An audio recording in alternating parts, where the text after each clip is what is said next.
Yo, what's good? What's good? What's good, man? We back with another episode of Sorry But Not Sorry Boxing Talk with Cam J, man, from CamJNetwork, man. Yes, sir. Definitely, man.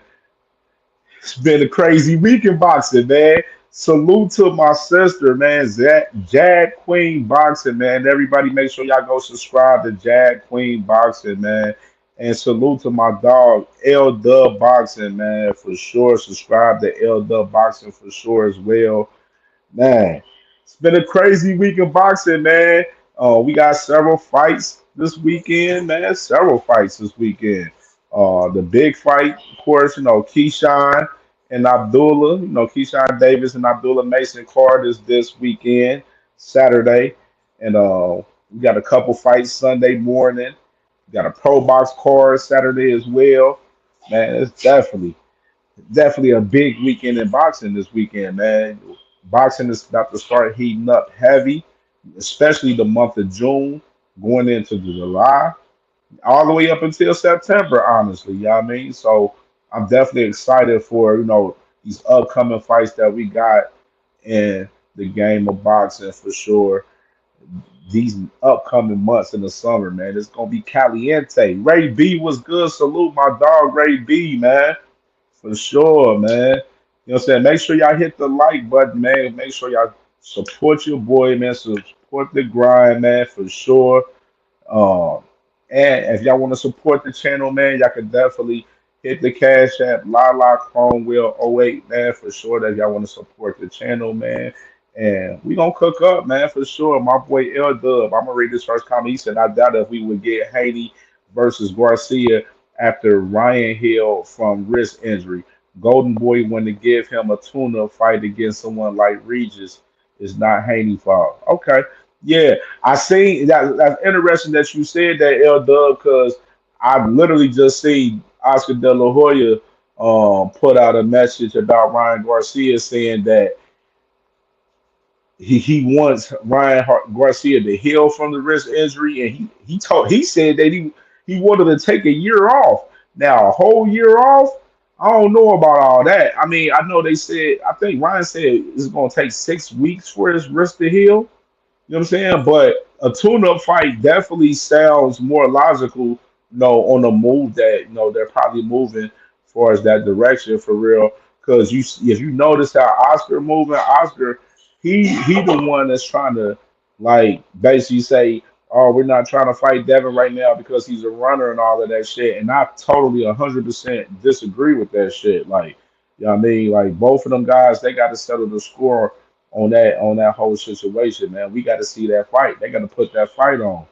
And but a tune up for Ryan, just to see where his wrist is at. It looked like that's the most likely thing to do. But you know what KJ Network doing, man. We pushing for that rematch, man. We got to see that. We got to see them boys get it cracking, man. So, but I'm gonna get deep in that a little bit more into the whole Ryan and and Devin situation towards the end of the show. You know what I'm saying? That's the last topic for show. But we could get into these first topics, man. Of course, I didn't get to recap this weekend, man. This past weekend with Caleb Plant and Jamal Charlo, man. The card from this past Saturday night on PBC on Amazon Prime. The fights was good, great fights. Camille Moten he did his job, he did his work. Camille definitely looked sharp in his fight. I definitely ended up, going back and watching his fight. Sean Zattel, he had his fight on his channel, so I definitely went back and watched that fight with Camille. Camille definitely looked sharp, and definitely looking forward to seeing what's next for Camille Moten. Now, one thing I will say with Camille, we need to figure out a weight class where you campaigning at, man. Like we don't know where you campaigning at for real. Like at first, we was in the whole assumption that Camille was gonna be campaigning at 126, but in this last fight he just had this past Saturday, he fought at a catch weight pretty much. It was like 138 or some shit like that. So I don't know, man. He's been bouncing around from 126 up to close to 140. I mean, so typically a lot of fighters at times, when they first is prospects, they trying to figure out what weight they gonna campaign at. And, that's the situation I see Kermel is in. But we definitely interested to see what's the weight class Camille gonna be campaigning at? Is it gonna be 130, 135? Is it gonna be 140? What I'm saying? I know Camille is definitely, maturing for as his body and everything for as he's a 19-year-old kid. So his body's definitely maturing, more into a grown man for sure. And I'm definitely excited to see what's next for Camille Moden, man. Definitely, he's definitely the future for boxing, future world champion for sure, in my opinion. And I definitely can't wait to see what's next for my guy Camille Moden. But I got to get into talking about Yuli Hernandez, man, cat from Cuba, man, that fought Kyron Davis, man. He was getting crazy out there with Kyron Davis. Pitched a shutout pretty much. I don't even think Kyron Davis won one round in that fight. You want to give him a round or two, that's cool. I don't know, but it looked like it was a pure shutout to me, in my opinion, from Yuli Hernandez, man, from Cuba, man. I'm definitely excited to see more of this guy. He gonna be a problem in that middleweight division. 8-0, 7 knockouts. No, definitely. That no, I've seen people talking about the Cuban fighters recently. These Cuban fighters, like Hernandez and David Morrell. They come in. They're very athletic, but them boys got power, and them boys is just all around dogs, man. So they building some great fighters up there in Cuba right now with just not this the unique style that they have for us using a lot of lateral movement, but it's a lot of lot of power, a lot of pressure coming behind them boys from Cuba right now. Yes, sis. Yeah. Kyron Davis was definitely overmatched for sure. And it was funny. I seen Breadman, he definitely mentioned that. He said, Dude Hernandez is just better than Kyron Davis. And that was that was the realest shit he could say in that moment for real. Cause, Hernandez, that boy was just doing Kyron Davis dirty out there, man, for real. I'm definitely gonna be paying more attention to him for sure, man, in that middleweight division. He gonna be a problem. So I'm definitely intrigued to see more of him. And let's get to the, what I'm saying, the last two fights of the card, man, from last week, man. Jamar Charlo, of course, he fought Thomas LaManna. And Jamal, he looked how I expected. I ain't gonna lie. He looked exactly how I expected him to look. He looked good out there. He looked good. I expected a solid performance. He was sticking that jab out there. Of course, had a little ring rust a little bit, but it looked like he got into his groove pretty well after a while. And Jamal was, he was in there cooking, man. Thomas LaManna that was another overmatch, situation too. Kwee was good. Everybody go subscribe to my sister Kwee, man. She over there be cooking up on the boxing too for sure. I mean, but yeah, Jamal Charlo, he he looks solid to me, man, for sure. Of course, everybody knows that he's one of the best guys with the jab in boxing, and definitely, I was impressed how he looked for real. I definitely was jacking my boy Jamar Charlo for real, and Thomas LaManna just wasn't game, man. He wasn't game enough. Wasn't game enough, man, for real. So it was tough. It was tough. And what's next for Jamal Charlo though? I don't know. I don't know. Like, of course, obviously Plant he fumbled the bag with his fight, and we're gonna talk about that. You know what I mean, I will say in my opinion, I wish they would have still like I know it's probably far fetched. I still wouldn't mind seeing the fight in general, even with Plant losing. Like this is one thing I wanted to really, put out there tonight too. You know what I'm saying? I don't be 2 cents. What's good, sis? Salute to my sister, 2 cents boxing, man. Subscribe to 2 cents boxing for sure as well, man. Just one thing I wanted to talk about, like, because I thought about this the last couple of days. Like when I like my favorite fighters, like that I like, if they lost, I don't be tripping as much as a lot of these other fans do. You know what I'm saying? It's all about I like to see, what that guy's gonna do coming back from adversity and how he gonna handle that loss. That's the big intriguing thing for myself in those particular situations. And that's why I don't be on no oh man, my dude lost and I'm crashing out because of my fighter that I picked to win lost. You know what I mean? Cash Crypto was good, my brother. Yeah, so like I see a lot of these cats be crashing out over their fighters losing and everything. And if like Earl Spence when he lost, of course everybody know I'm a big Earl Spence fan. Like, I was salty about the loss because of course we did a lot of content on there and we was building up and we thought Earl was gonna win. And of course, you know I'm an Earl fan and I wanted my dog to win, but he came up short. And it is what it is, man. He ain't getting no excuses. So me as a fan, I'm not gonna give no excuses for Earl. And as well, he ain't hanging his head over the loss. So why, as myself as a fan of Earl, why should I hang my head for him losing? Like, you know what I mean? Like, you gotta be strong just as much as motherfucking Earl is in the situation too, because he ain't crying over spoiled milk. So us as fans shouldn't be crying over spoiled milk if one of your favorite fighters take a loss. And I see a lot of these fans out here, they favorite fighter lose, they up here begging people, they ducking bets and ducking social media and all of that shit and everything. Like, you know what I mean? So it's just crazy out here, man. So that's why I say us as fans, like we need to be cool with, you know, we need to be cool with like the fighters losing. Like it's okay. Like and the fighters need to be fine with them losing too. It's life after a loss, man. Like we just seen the best in the game. You know what I'm saying? That's Hall of Famers lose hella fights. You know what I mean? You got, Manny Pacquiao. He's a Hall of Famer, even though he's back fighting right now currently. You know what I'm saying? He done lost several fights, you know what I mean? But everybody still view Manny Pacquiao as a Hall of Famer. You know what I'm saying? Muhammad Ali. You know what I'm saying? Rest in peace to Muhammad Ali. You know what I mean? He done lost fights.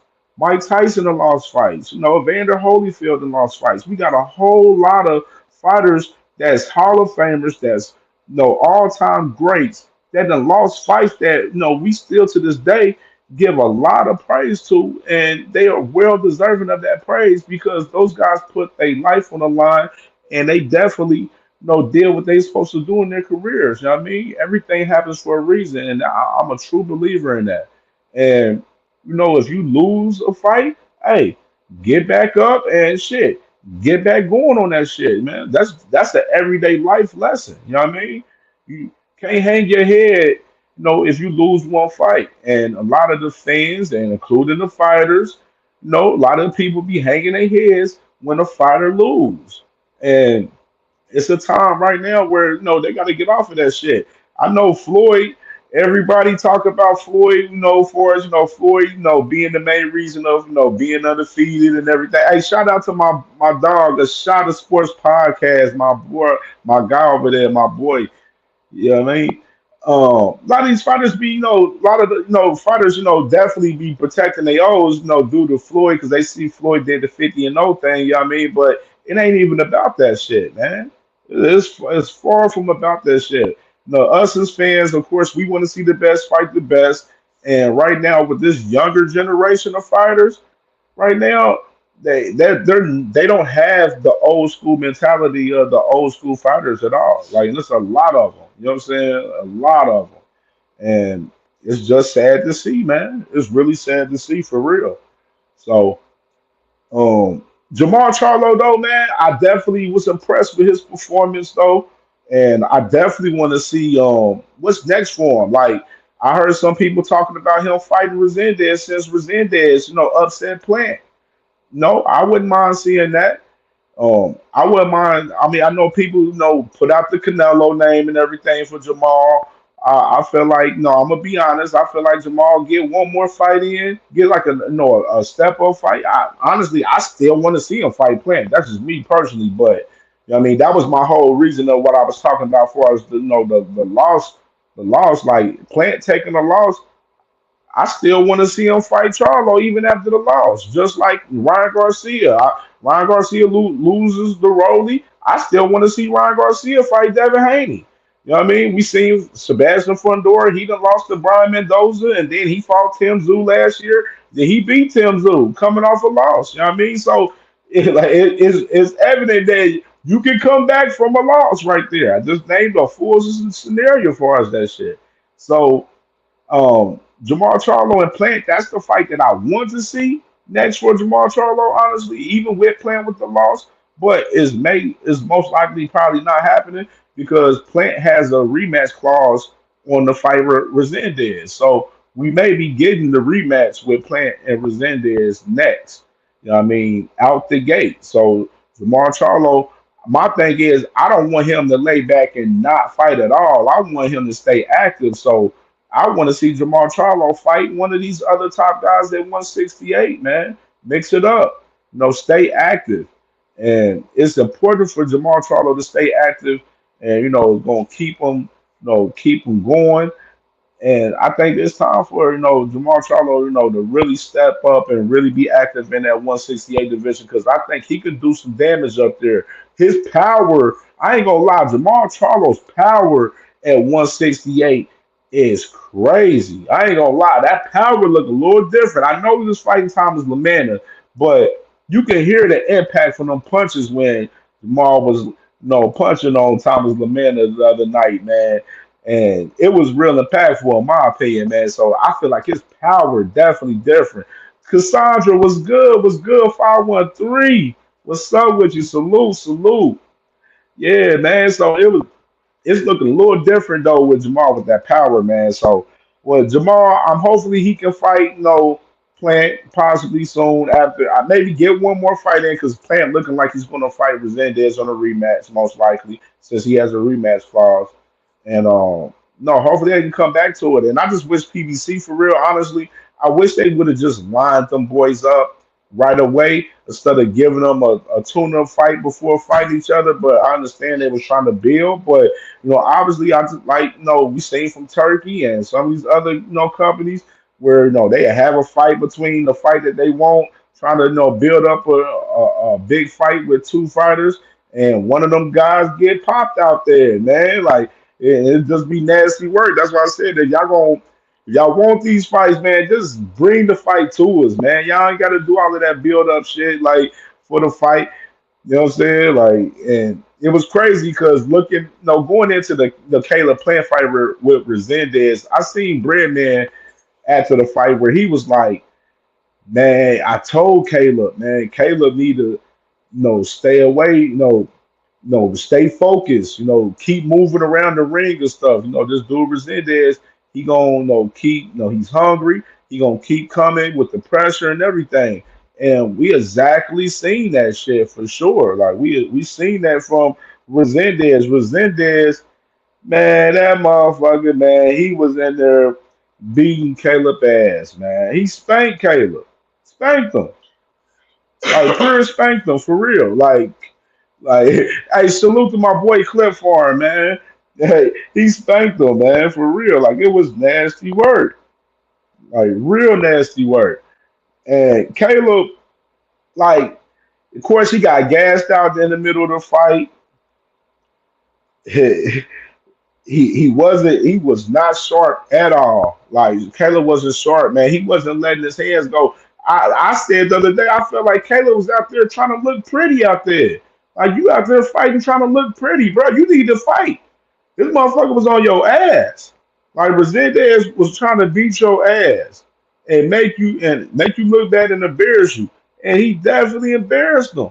He embarrassed them. Resendez embarrassed that on Caleb Plant for sure, man. And it was crazy because, and that's funny you said that, Cassandra, because I seen salute to Wise Sports Betting, man. You know what I'm saying? That's family, my sis over there. She put out a clip, like earlier that day in the fight last Saturday, and was saying, mentioning putting money on Resendez, and she was talking about taking all the underdogs that night. Kyron Davis, Resendez, and Thomas Lamana, but she spoke a little bit, closely on the Resendez fight. And if anybody betted on Resendez, boy, y'all made some good money, man, for sure. You know what I'm saying? Because that boy definitely did his big one for sure. He did his big one. He said Cliff Ford said, I think he slept on Resendez. Hey, he definitely did. Like Caleb Plant was out there boxing all pretty and shit. Like, bro, we see you with the drip on, you know what I mean, revenge tour and shit. You wasn't revenging shit in there. You was in there trying to look pretty, bro. This is boxing, bro. You know what I'm saying? This man over here trying to knock your damn head off over there, and Caleb Plant over there trying to look pretty and shit. Got his pregnant wife out there, pregnant wife looking worried and shit because he getting hit with crazy shots from Resendez and shit. Like, bro, get your shit together in the corner, Caleb Plant. Motherfucker wouldn't even listen to Breadman. Breadman was giving him all the right advice in the corner. Caleb Plant wasn't listening to shit. He was in there. It looked like Caleb Plant was in there just to look pretty and get a check. That's what it looked like to me. D1, salute to my brother, man. Hey, everybody go subscribe to Angry White Man Boxing Podcast, man. They got a dope ass podcast throughout the week. My boy D1 got content every day, all day, man. My boy be cooking up. Yeah, man. And Caleb, like now, Caleb Plant, he says he has the rematch clause with Resendez, like I said before.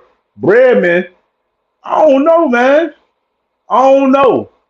Breadman, he was in there. He was speaking to me like I don't want to give out too much, because I respect Caleb, and Caleb should be able to tell y'all about what's going on and everything. Because the Caleb mentioned after the fight, talked about he had a little it was a hand injury or I'm like or a shoulder injury or something like that. And I'm like Caleb, bro, nobody didn't want to hear that.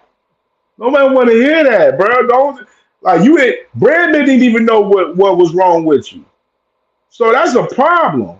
Said it was a hand injury, sis. Okay, yeah. This man out there say he had a hand injury. I'm like, bro, this is nasty word. Nasty word, Caleb. We ain't gonna deal with the excuses, man. We can't do the excuses, dog. You can't do it, man. You lost fair and square. And that judge was wilding with that scorecard trying to get Caleb that 15-13, man. I had Caleb losing definitely 8-4. Like 8 rounds to 4, in my opinion. That's just my personal opinion. I didn't see that fight. It wasn't even close to me. Wasn't even close. And what's next for Caleb Plant? Like, hey, you got to get that back. You got a rematch clause. Go ahead and run that shit back with Resendez, man, and try to get that shit right. And the crazy part, I'm a big fan of Caleb Plant too. D1, I'm a big fan of Caleb, man, and it was just sad to see it out there, bro. Because I'm used to him. Caleb Plant, he usually fights with hunger. He didn't look hungry fighting the other night. I didn't see the hunger from Caleb Plant. He just looked like he was in there just to look pretty and get a check.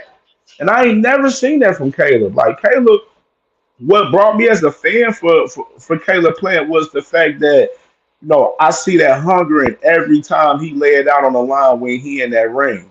You know what I mean? And I did not see that same Caleb Plant that I'm accustomed to seeing every fight from Caleb Plant.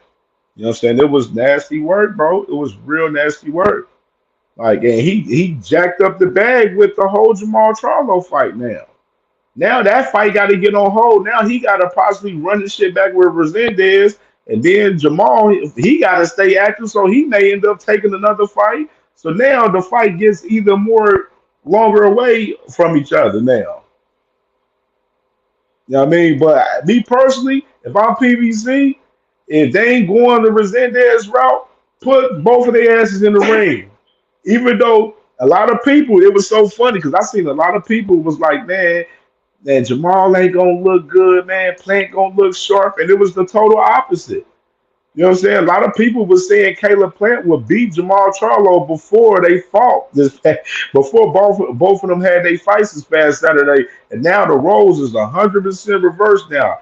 Everybody now thinking that Jamal Charlo gonna put the pain on Caleb Plant, and hey, they ain't too far off on their thoughts, on my opinion either. I mean, I think Jamal Charlo definitely got a chance where he'll fuck around and stop Caleb for real if they fought for real. But at the end of the day, I still want to see the fight. Jamal got to get that leg back from that smack, man. He got to get that leg back from that smack for real. Like it was 2 years removed. I don't give a damn. He got to see that man. That man disrespected that man in front of the world. Caleb Plant got to see that man Jamal Charlo, man. And PBC, they need to make that shit happen, man. Jag Queen Box.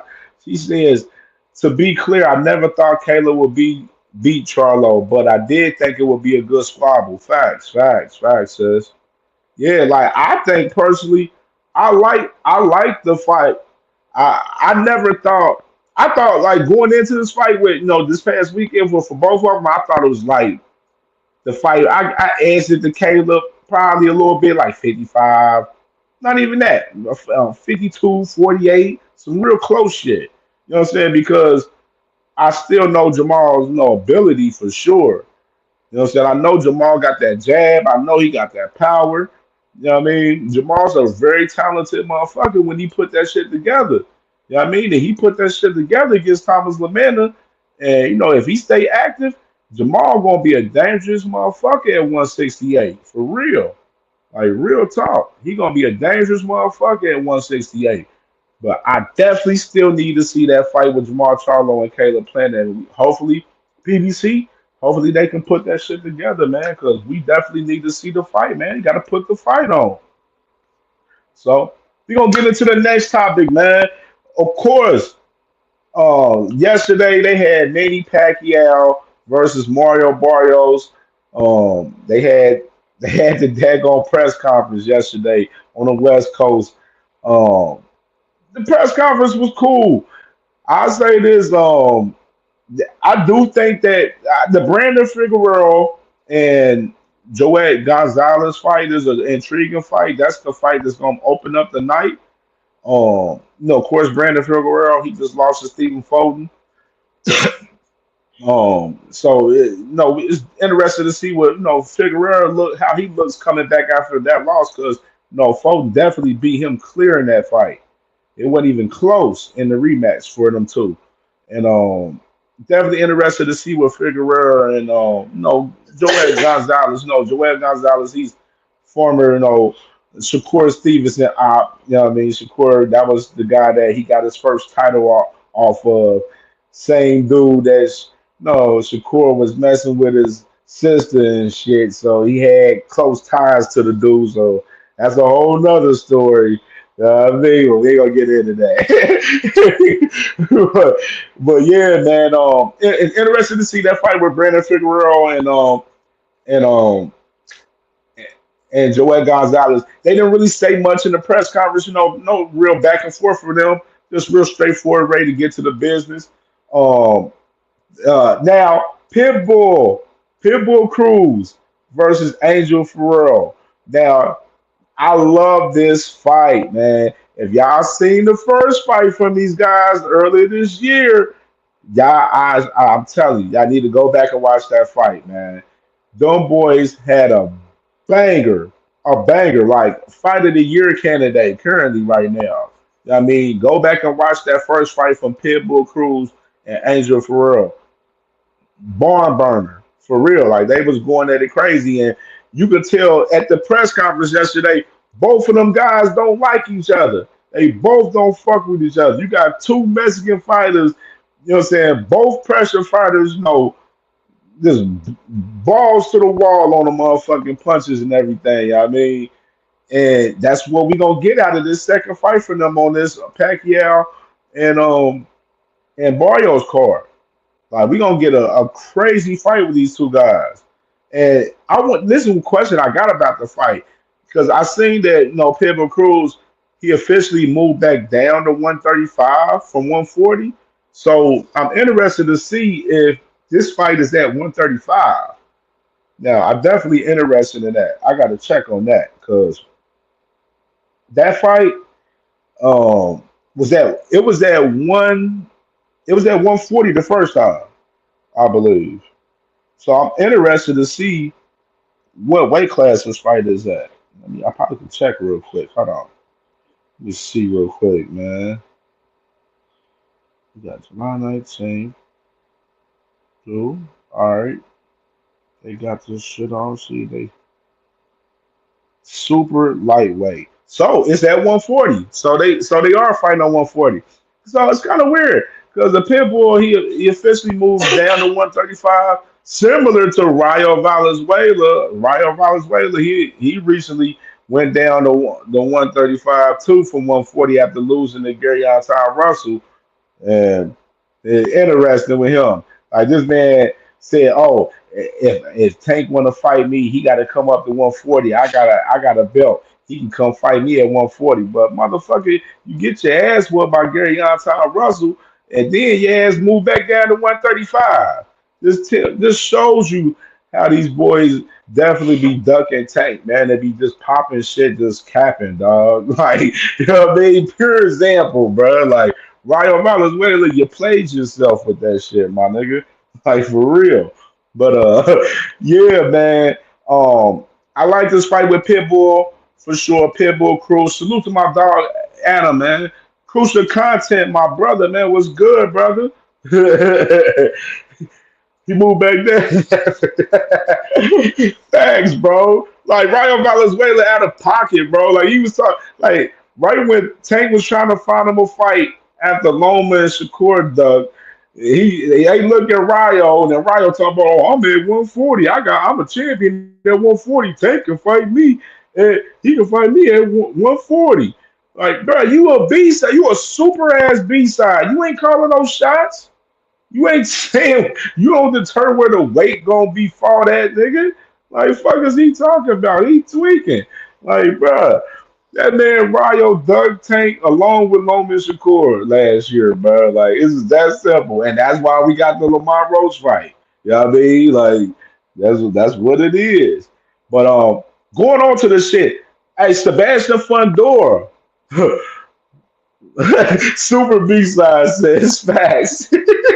Bro, there's a lot of super B side ass fighters out here, man. Salute to my dog Crush the Legend, man. Everybody go subscribe to Crush the Legend, man. I'll be up and work in the morning and shit on my first shift, you know what I mean? Yeah, I'm watching Crush the Legend in the morning, man, like 7 in the morning, man. Coffee and donuts, man. My brother be cooking up crazy, man. For sure. Salute to my dog, man. Rob, man, my brother was good, bro. You already know. Just listen in. You already know we cooking up, bro. For sure. Everybody, make sure y'all hit the like button. Hit the like button if y'all come in here. Hit the like button, man. Let's get this in the algorithm, man, for sure, man. Support your boy. And yeah, Sebastian Fundora versus Tim Tszyu, man, the rematch. I'm loving it, man. The rematch is there. Like the rematch is gonna be crazy. And there go my boy Crush the Legend channel right there. Y'all go ahead and subscribe to my dog. Like, yeah. Like the rematch between Sebastian Fundora and Tim Tszyu is gonna be another banger.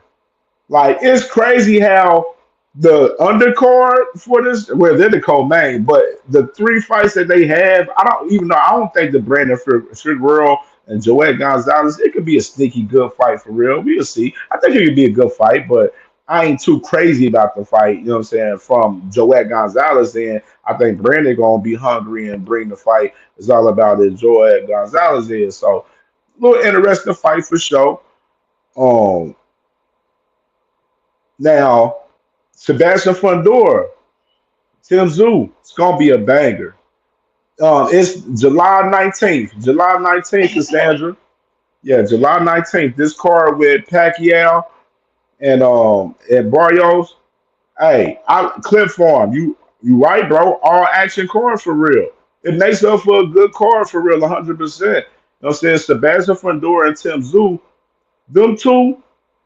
They yesterday at the press conference, they was cool and collective, but you can see like they both, they definitely ready to get that, get in the ring and get it cracking, man. You can tell by the vibes by both guys, man. And I'm hearing that the winner of this fight possibly gonna fight the winner of the Xander Zayas versus Jorge Perez fight that's going on for that vacant WBO title. Remember, Sebastian Fundora, he vacated the WBO title recently so he can fight Tim Tszyu in this fight on this July 19th, Manny Pacquiao and Barrios card. And they probably, the winner of this fight, you got Top Rank and PBC, they doing business together and everything on some fights. And they were close to getting that Xander and that Xander Zayas and that Sebastian Fundora fight. They was, in negotiations for the fight, but then, Samson Ligowitz and Sebastian Fundora, they both wanted a bigger money fight. So they vacated the title and they went for the big money fight with Tim Tszyu, which is Tim Tszyu. You see his last performance against Joy Spencer. That boy was sharp as hell. He was cooking. And I think Tim Tszyu, he gonna be ready for this one, man. He gonna be always ready for this one. He look hungry. I'm a fan of Tim Tszyu, so I'm definitely intrigued to see my boy Tim Tszyu get it in with Sebastian Fundora. It's gonna be a great ass fight. Is it a 50-50 fight? What y'all think, y'all? Do y'all think Sebastian Fundora Tim Tszyu rematch is a 50-50 fight on the rematch? Like that. That's a good question right there. Like I'm thinking like it's like you could maybe edge Sebastian a little bit. You know what I'm saying? Because he won the first one. But I'm not doubting Tim Tszyu to win this fight because I thought if Tim Tszyu didn't have the whole cut, I thought Tim Tszyu probably would have won that fight for real. Ray B, you said 50, 55, 45. I feel you. I feel you. Cassandra said you think so for sure. Yeah, I think I would edge Fedora right now. I say 55. 50. I say, man, it's same kind of like, a little bit like 52-48, man. Like Jad Quinn, you said you ain't fired a Fedora, the slender man. Yeah, like Fedora's style, like you know what I'm saying. Like Fedora, he got some flaws. This is all about Tim Tszyu exposing the flaw. You know what I mean? And I think Tim Tszyu definitely gonna come strong. Pause, like Cassandra said. You know what I mean? For sure. The slender man is crazy, sis.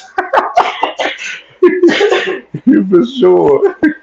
Yeah, man. I think it's gonna be a great ass fight for sure, man. And I'm definitely looking forward to it. And that's the best fight on the damn card.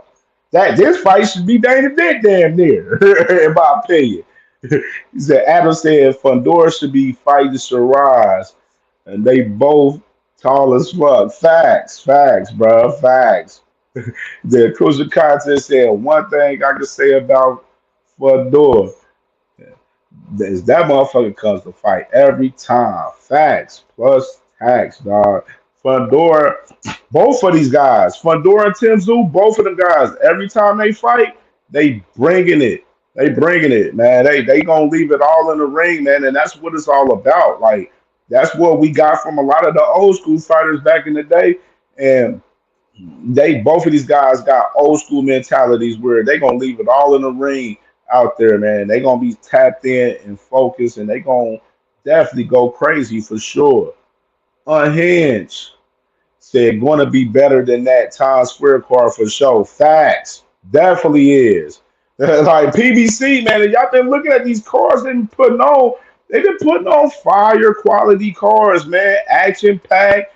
No motherfucking guys in there running and shit. You know what I mean? No boys in there getting to it. Like, and one thing I love about PBC events, like they events like once the fight is done, they probably talking for about 5-10 minutes. Next fight on. Like that's one thing I love about PBC. Like once a fight is done, they bringing the next fight on. They ain't waiting like the zone and them. The zone it'd be like 30-40 minutes before a damn fight. Like, bro, like y'all doing a whole talk and build up. We done did the talking and build up for the fight. We ain't trying to. We don't need to hear you. Hear these dudes talking for 45 minutes and shit before the next fight come on, man. Facts, Ray B. PBC been put on the best card of the year so far for sure. And we want to be honest, they've been put on the best cards over the last 10, 15, the last 10 years since they've been around, man. They've been putting on the best cards. And a lot of these other promotional companies and a lot of promoters and stuff, they hate them. They hate them because of that. Because they the only company that's standing firm right now, standing on business, profiting on their events. They're the only company that's actually profiting on all of their events, majority. And they're the only ones that's not dick eating turkey to run their company either. So you gotta salute PBC, man. Like they handling business how it's supposed to be done for sure, for real. And now to the main event for us that card, man. Manny Pacquiao, BVO, salute to my brother, man. Salute. Everybody go subscribe to BVO Sports TV, man. And everybody tap in with my guys, STN Sports Talk Network, man. All of them guys. D Free, The Right Side, Crush the Legend, man. Juan, all of them. They be cooking up crazy over there, man. Salute to my dogs, STN, man. BVO. Yeah, man. The main event, man. Manny Pacquiao versus Mario Barrios, man. I don't know how to feel about this fight, dog. For real, man. I don't like the fight. Yeah, I don't like the fight. I know my boy Crush the Legend. He been cooking this fight, man, the last few days, man. Like I'm on record, and y'all seen like my previous videos talking about the fight. I said I hate this fight. I don't like Manny Pacquiao coming back into boxing. I seen that exhibition, and that told me everything I needed to know because he didn't look good at all in that exhibition. He was getting his ass washed in that exhibition, and he looked washed it in that exhibition. So it's like Manny Pacquiao. My question for you is, why are you fighting? Why are you coming back to fight? Why did they bring your ass and put you in the number 5 in the rankings for the WBC so you can fight fucking Mario Barrios? Like nobody that asked for this fight. Like I'm kind of mad. I ain't gonna lie. PBC, I gotta keep it offending, man. Y'all wrong for this fight, man. Y'all shouldn't even sanction this fight, man. Like I understand why y'all doing it. You know what I'm saying? Y'all Mario Barrios putting a name on his resume, and then you got no daggone Manny Pacquiao over there. This man, he in interviews, he talking about he want to fight Tank after Barrios. So as soon as he said that in the interview the other day, that made me think like, oh yeah, Manny Pacquiao, he trying to get a bag. He's trying to get a bag. He fishing for a bag. It's very clear that he's fishing for a bag, man. Because this man mentioned that he want to fight Javante Tank Davis after fighting Mario Barrios, and this man is 46 years old, dog. Like, come on, Manny, bro. Like, this is a young man's game, man. This is a young man's game.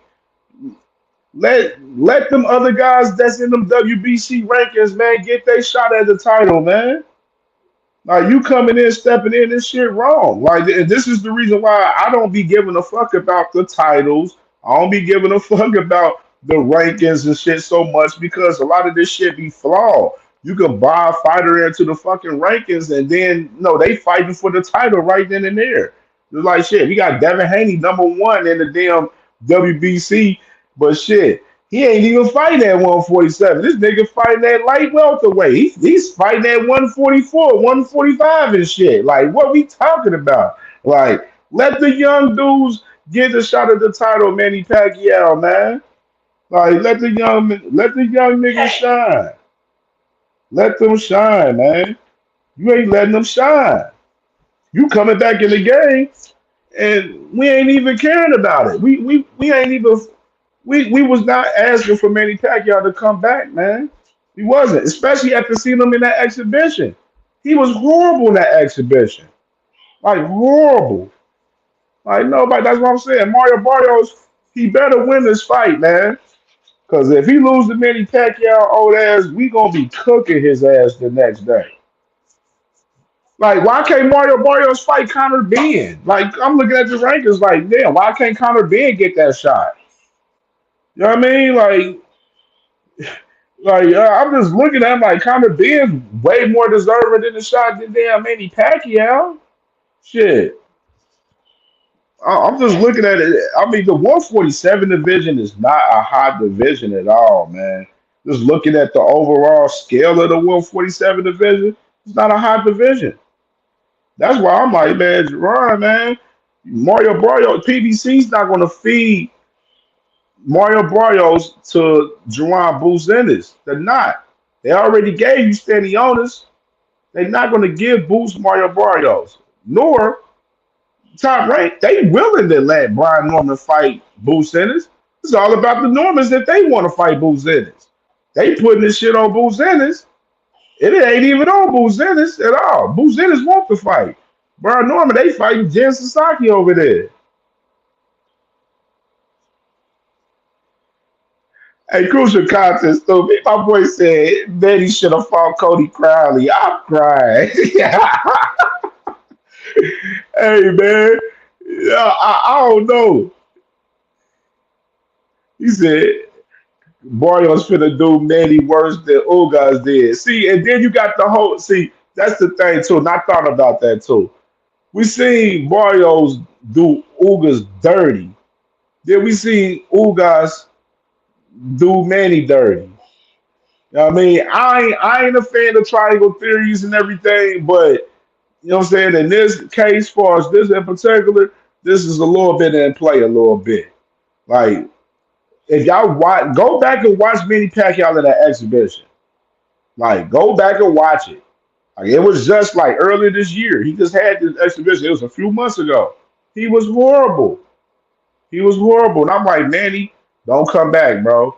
I don't even want to see. I said when after that exhibition, I said I don't even want to see him in exhibitions no more. He looked worse than Floyd. He looked worse than Floyd.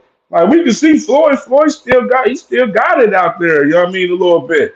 Even though he ain't looked too good in that last exhibition, 100%. But it is what it is. But Floyd, he didn't look good in his exhibitions. Manny did not look good in that one.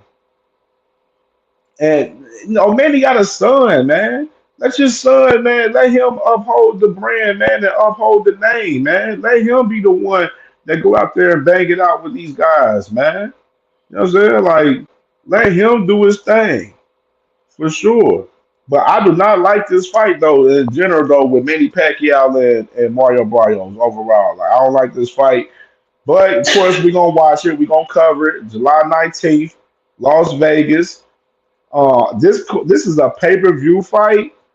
Uh, this one could have been free. I ain't gonna hold you. They could have made this one free. I gotta be 100. You know what I'm saying? For the pay-per-view, hopefully it ain't no $80.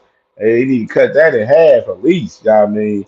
It shouldn't be no damn pay-per-view in my opinion, but it is what it is. We gonna definitely be tapped in with Manny Pacquiao versus Mario Barrios in the full card with Sebastian Fundora versus Tim Tszyu and Pitbull Cruz and Angel Ferrero, man. So let's get to the next topic, man. Anybody watch Frank Martin, man? Frank Martin, he done definitely did an interview the other day with Fight Hike. And interesting interview from Frank Martin for real. Frank Martin, um, he mentioned in the interview that he's not working with um he's not working with Derrick James anymore. Like he said there's no bad blood with Derrick James. They ain't beefing or anything. They still cool and everything. But he says that he has a new trainer and he has Buddy McGirt training him. Buddy McGirt, former fighter, man, out of New York, man, legend. He's training him now. So Frank Martin, he's gearing up to possibly return. I'm hearing that Frank Martin possibly may return on the Tank Davis and Lamont Roach August 16th rematch card. So it's a possibility. But I don't know, man. It's just like, Frank Martin now he's at 140. So he's campaigning at 140. So I'm like looking at like, what's the matchups for Frank? You know what I mean? Like, who do y'all see Frank Martin fighting at 140 right now? I mean, he ain't in the rankings anywhere. Of course, he was campaigning at 135 through the WBA. So I mean, who's the guy that they would set up? Frank Martin to fight. It ain't really too many strong names at 140 and one at the in through the WBA. That I mean, of course, they're not going to do like the zone guys like Oscar Duarte and you know top ranked guys Sandor Martin. Like they're not going to do those type of names. Got to be somebody that's within the PVC realm a little bit. So interested to see this. But Frank Martin, another thing he mentioned, man, he was talking about the weight, how he was saying that at 140, he said that he felt that he had to go up to 140 because he felt a little drained after the Tank fight. Now I gotta talk about this. I didn't like that part what he said about that for real because I'm like, bro, leading up to the whole Tank, Tank and Frank fight, Frank was talking about his weight good and everything. He didn't have no complaints about the weight. So we going off of that word, Frank. We going off of what you said leading up to the build up for the fight with Tank. You ain't say nothing about being drained. You said you was good and everything. You know what I mean? So now, you hopping in this interview with Fight Hype and you come out and talk about you was drained. Nobody ain't trying to hear that shit, bro. You got your ass whooped by Tank. Live with it and move on, man. You all good, man. You live to fight another day. You know what I'm saying? You was just another casualty from Tank Davis. It's okay. He got 30 of them out there. Yeah, you was just one of them. So, you know what I mean? Don't be bad about it at all, my guy. Now, you can't be using the weight as an excuse. You know what I'm saying? Especially this your first interview that you had after the fight. This is his first interview, and this is what you come up with. You start trying to give an excuse about the fight. Like, no, bro. Like, you know what I'm saying? Just give it a tank and and cut your loss on that one, bro. That's all it is. In facts. You see sis right here, she said they all do that at the tank molly whopper. Facts. And that was definitely the case in that manner right there. I'm like, man, Frank out of pocket, man. Talk about this weight, bro. Like nobody ain't trying to hear that, Frank, man. Um, interesting too. He talked about Frank talked about the Shakur situation. Said that he was frustrated. He was frustrated on how the Shakur negotiations went. Basically saying that you know they offered him 1 million. They offered him $1 million, and that 1 million, he like, man, I know I gotta come on this platform, fight Shakur over here on Top Rank, knowing that they most likely gonna give the nod to him if it goes to decision and everything. Like everything was fit for him. You like at least let me get some more money for this whole situation. And Frank ended up he said that it was no contract signed too. By the way, he said it was never no contract signed or anything. And I believe Frank stands on that shit as far as that Shakur situation. Of course, you got a lot of Shakur fans, they believe that Frank ducked them. But I'm like, bro, how can you duck? How can you duck Shakur Stevenson and then you go take a Tank Davis fight, bro? Like that's like who's the more dangerous fight out of the two was Tank Davis. And one thing about Frank, he mentioned like when I got offered I got offered the Tank fight. I'm like, shit, hell yeah. It wasn't even about the money. It was more so about the opportunity and me, knowing that Tank's, he's the face of boxing, he the man. I want to take his spot. I want that spot. And I truly believe Frank when he said that for real. Like he mentioned that a lot leading up to the fight when he was fighting Tank. And I truly believe that, he definitely, genuinely wanted to Tank's spot. As he should though. That as any fighter fighting Tank Davis, you should want to take that spot. You take that risk and want to take that spot and you beat him, shit, you the fucking man. You gonna be able to run a rematch back with him, get some more fucking money with him, you know what I mean, possibly. And you know what I'm saying, and go from there. You know what I'm saying? If you beat Tank Davis in a fight, you the fucking man from there. You know what I mean? And a lot of fighters that we've seen in recent time, and they've been taking a risk on trying to take a fight with Tank Davis for real. But Frank, he definitely did his he did his big one on it, even though he lost. it is what it is. I mean, he definitely, took the risk and he definitely took on the challenge on fighting Tank Davis, which is, some of these fighters out here, they ain't been willing to do so. I mean, so salute to Frank on that for speaking on that. And he spoke about Earl Spence, a little bit, saying that um, Earl Spence, he's chilling and stuff right now. Pretty much, said he, it's been busy for us. Just, he's not, he's not quick to come back. He's not quick to come back. He's been, making business investments, for the long run, and of course, spending time with his family and everything, and basically doing some things that when as a fighter, of course, a lot of fighters, their life is boxing. You know what I'm saying? That they don't have had the time, to spend, with their kids, seeing their kids play sports and taking them to school and stuff like that. And especially with them, being locked in for no particular fights and everything. I mean, so a lot of times, these fighters they do need that time off, to kick it with their family, and just enjoy life. Just get away from boxing. You know what I'm saying? Because boxing it can get hectic for sure, especially how social media is every day. Of course, I mean you got people like us always on social media. We talking boxing and shit. You got some of these fans and some of these other crazy people out here. Going crazy at the fighters, tagging their names, trying to go back and forth with them and shit, harassing them. You know what I mean? And it get crazy. Some of these fighters they do need some of that time off. But in the case for Earl, I feel like Earl, bro, we gotta see you back soon, man. I don't want you to be off too long. If you planning on fighting, we need you to come back soon. We definitely do. You know what I'm saying? It's been 2 years. We need you back, brother. We need you back, man. We definitely want to see you back. And I know you don't want to, have that be your last fight in your career, you know what I'm saying, ending your career out with that loss like that. I know Earl still got some fight on him, you know what I mean? Because we just seen the fight in, Earl, especially, coming off that car accident, him fighting Danny Garcia, then he taking on Sean Porter, Ugas, you know what I mean? Like, Earl's a fucking legend, bro. Like he's a pure legend. You know what I mean? And we don't need a more longer layoff from Earl Spence, man. We need to see Earl Spence back in the ring. Boxing is great when Earl Spence is in the mix and he active. You know what I'm saying? Errol Spence brings a lot of money to boxing as well. So boxing is always good when Errol Spence is in action for sure because he brings a lot of money to the situation, and the event gonna be crazy, and he gonna bring you an action-packed fight that you gonna remember. You know what I mean? No, I was thinking earlier about some of Earl's fights, man. Earl got some classic fights out there, man. Like he got some classics, man. So a lot of the fans disrespecting Earl after the loss and stuff.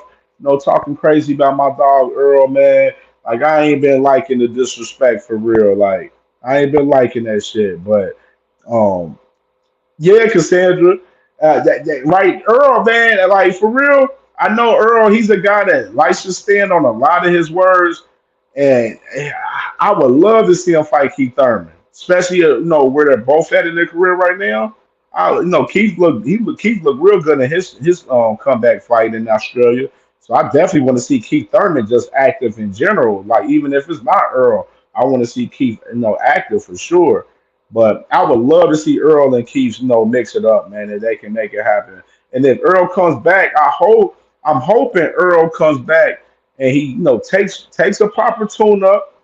I know Earl's naive, man. He don't like tune-ups. He don't do tune-ups, but Earl, get your win back, come back and get you a tune-up, and get back active with the best after that. You know what I'm saying? If you looking sharp, you know what I mean? That's just all I'm hopeful and wishing for Earl, man, and best wishes for my dog Earl, man, always, man, for sure. And but Frank Martin, um, he mentioned that he definitely won all the top guys at 140. He said that he will fight the guys he mentioned. He said he'll fight. He said he'll fight anybody with a belt, of course.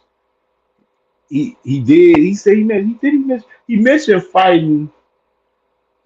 I'm trying to think of who it was.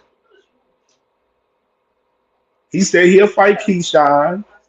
Like you know what I'm saying? Like Frank's ready to get back active, man. He's ready to get back active. Really. And He said he wants to really get back active and fight 2-3 times a year. Hopefully we can get that from Frank Martin for sure, man.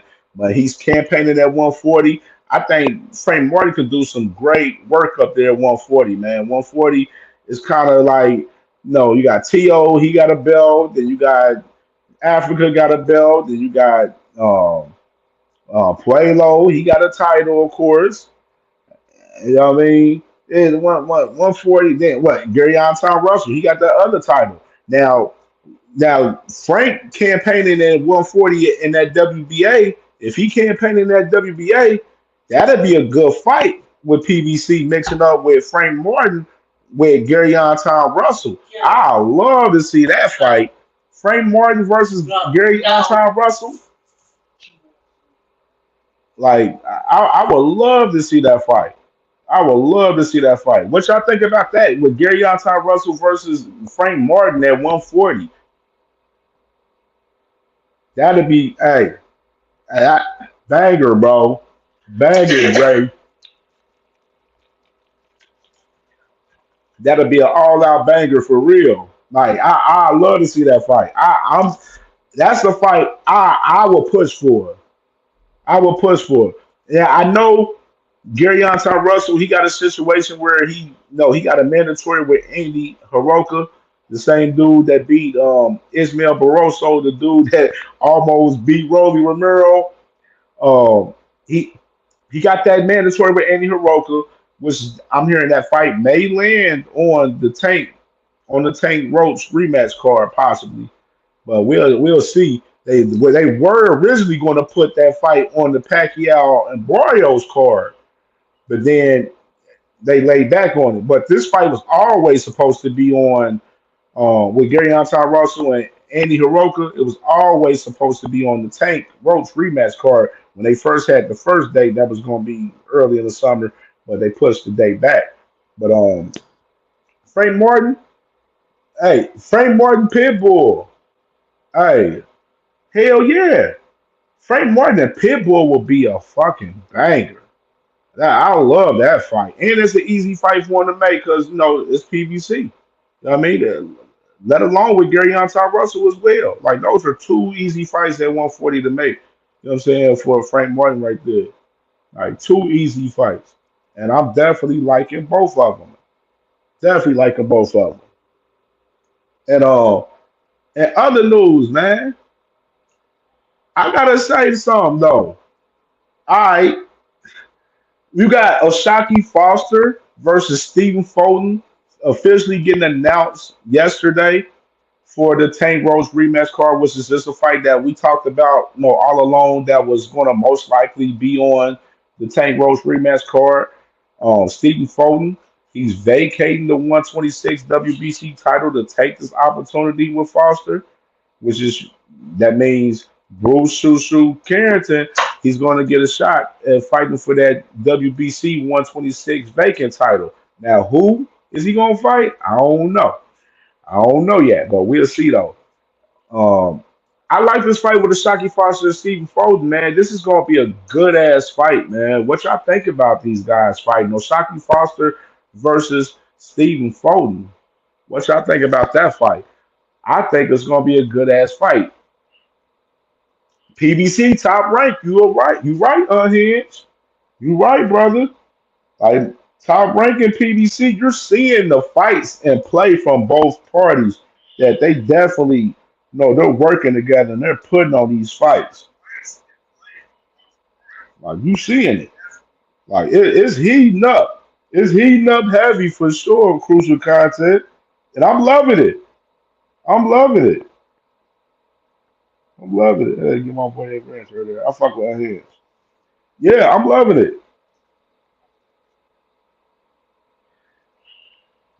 Now, Stephen Foden, can he put on that same boxing clinic on a Shocky Foster, a more athletic, powerful fighter, in my opinion, than Brandon Figueroa? You know what I mean, that's a good question right there. Like, because I think this is going to be a chess match. No, Foster ain't really been stopping guys though recently in his last recent couple of fights though. Yeah, I mean, so it makes up for a real chess match. I'm very intrigued with this fight, but I'm glad this fight is definitely on the Tank Rose rematch August 16th core. And other news, did anybody watch Coach Kenny Ellis interview with Marco Boxing? Yeah, Coach Kenny Ellis, man, he ain't did too many interviews though recently. He had one. He always do a lot of content with Mill City every now and then. But Kenny Ellis, he did an interview with the guy Marco Boxing, and Marco Boxing, he asking him questions about the fight with Tank and Roach, and Kenny Ellis was real conservative. Like he like, yo, I ain't trying to talk about the fight too much in depth for real because I don't want none of these people, to try to twist up none of my words and stuff. Which is, he said like, we've been getting that a lot recently. Like a lot of people, content creators, a lot of other people, they fans, they trying to twist our words up and make it into something that it don't be. And I mean, it just shows you that Tank, Davis, they keep a close knit camp, and team. I mean, he don't he don't he don't want them guys to be, because Coach Kenny, of course, Coach Kenny and Coach Calvin, you know, in the recent couple years, they've been doing a lot more interviews than they frequently have in the past, which is nothing wrong with it. But it was definitely interesting though that hear him say that, and then he was. Coach Kenny didn't say it wasn't really too much after that for real. He was basically saying like that we think we know what we did wrong pretty much in the fight. I mean, he was talking to Cole the whole interview, bro. Haney's defense team. Devin is the best in the sport. No debating. We're gonna get to that. We're gonna get to that. Stay around. We're gonna get to that. We're gonna get to that. He said, my boy Robert L. Moore, my brother, he said one thing about PBC is they move in silence when doing business, not like these other promotional outlets. Facts. Facts, bro. And that's one thing about it too. Like PBC, they are among their business, all the business is close knit, and they don't really speak too much, man, on a lot of the business, man. They just lock in the fights behind the scenes and put them out, and then they get it cracking, man, and they get to the promoter for the fights, man, and that's how business is supposed to be done. A lot of these fights that's being discussed out in public and shit, been getting fucked up, obviously, because these guys don't know how to keep their damn mouth shut, man. You know what I'm saying? But not too much from Coach Kenny Ellis though. Basically saying that he asked him if he was involved with the camp and everything, and Coach Kenny said, he ain't really say too much. Yeah, he like, no, I'm just waiting on the call. They ain't, it ain't time yet. Usually when I do come, no camp, I come to camp pretty much. I come pretty much,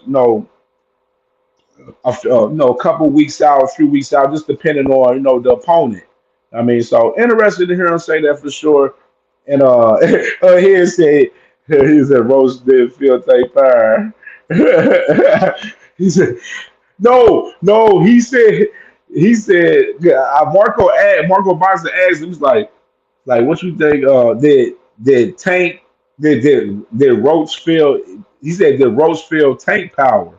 And he said, Kenny was like, yeah, he felt the power. He felt the power for sure. Like, I mean, uh, he didn't want to get too much insight on that shit for real, but that was crazy though. And yeah, man. Speaking of Tank Davis, of course, in August 16th, him and Lamar Roach, of course, last week, Tank, he announced the fight on TikTok, which was random to me because I've never seen Tank really announce the fight or really post much on TikTok. So that was a little interesting for that. But now you see Tank, he's starting to get back active on social media, so the fight is on the way because Tank really don't be on social media that much for real. You know what I mean? He just get on when he feel like it at times. And you see him starting to repost, tweets and stuff. So he's starting to get back active on social media. So it's interesting, man. I'm hyped up, man, for this rematch for sure, man, because I know Lamont. Hopefully he good and ready, and Tank. I know he gonna be good and ready, man. It's gonna be a hell of a rematch, man.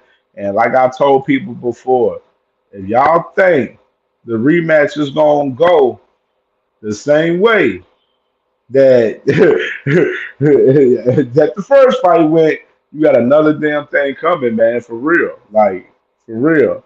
This guy, my boy, I took his manhood. I used to be in a relationship with Bill, but when he started getting recognition, he wanted to stop because he didn't want a bad look on his son. Whoa. Kind of weird, but nah. Kind of crazy right there. That's kind of crazy. But in other news, man, it's Keyshawn Davis and Abdullah Mason fight week, man. You know what I mean? Big fight card this Saturday on that card, man. And I gotta run down this card real quick, for real, because they got some bangers on this card. All right, so we got um, who we got? Patrick O'Connor versus Marcus Smith. Then you got Keon Davis. He's fighting Michael Valles Garcia. Then you got Troy Isley on the card.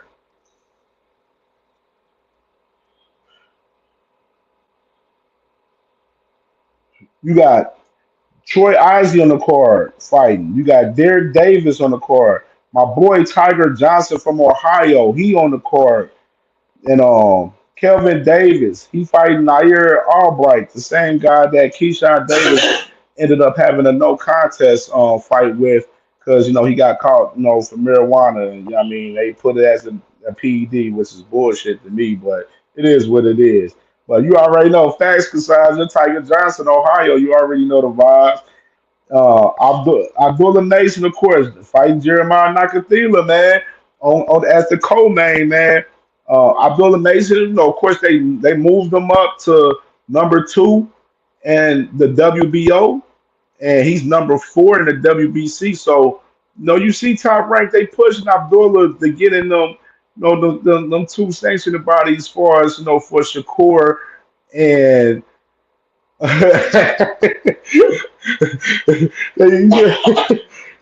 yeah, you got Abdullah, man. He going at the titles, man. And I feel like Abdullah's in range to get a title shot this next year, like this next year for sure. Um, Now Jeremiah Nakathila, of course, he got stopped in the second round by Raymond Muratalla, and a lot of people I'm seeing a lot of people out there they speaking about Abdullah like, oh, Muratalla, he stopped him in the second round. Abdullah, he need to stop him, before 7, 8 rounds. Like it need to be an early fight. You know what I mean? Just let Abdullah, Nakathila, like my boy Jersey say. What I'm saying? Nakathila definitely got some power. What I'm saying? But no, Nakathila just coming straight forward after. Hey, salute to Miss Joette. Salute, sis. Salute. Yeah. Like Abdullah, like, yeah, he definitely got to be careful of, be careful of the what's the name it of the power of Nakathila. But no, Abdullah, his IQ, what I mean, his ring generalship, everything that he brings to the table, man. I just believe this is gonna be an early fight for him. I think he gonna stop Nakathila too as well, like Muratalla did. I mean, probably in better fashion, probably, man, because Nakathila, he gonna bring the fight. It's an interesting fight for sure, and I think it's a great little step up fight for Abdullah. And one thing about it too, uh, Abdullah, you know what I'm saying? He get to outdo Shakur former op. You know what I mean? Like, a lot of people felt Shakur had a shaky performance against Nakathila. So, no, y'all remember, y'all watched some of, look at some of my recent content where I had a video specifically saying, no, Top Rank is trying to shit on Shakur Stevenson with, Keyshawn Davis fighting Edwin De Los Santos and Abdullah fighting Jeremiah Nakathila. Sports Prediction 101. Salute my dog, man. Hey, everybody, hey, so subscribe to Sports Prediction 101, man. My dog got some good boxing content over there, man. My dog be over there. I like what he do over there. He be in there, he be going at the he be dropping names, going crazy on the content, man, for sure. Like I'll fuck with you for sure. Sports Prediction 101. Salute to you. Everybody go subscribe to my dog, man, for sure. I mean, and yeah, man. Abdullah definitely. I want to say he said Abdullah gonna be greater than Shakur in my opinion. Hey, Jersey, I'm with you on that. I'm with you on that. He definitely got a chance to. I think Abdullah can be better than a lot of these dudes for real. Like Abdullah's, he's the next one coming up. He's the next one. He's the one. He's the one. And you know, Abdullah, he only gonna get better. He only gonna get better, man. G tatted up 215. Salute, my dog. Salute, man. Salute. Said my boy Sports Prediction said Abdullah about to make some changes at 135. Facts, facts, facts.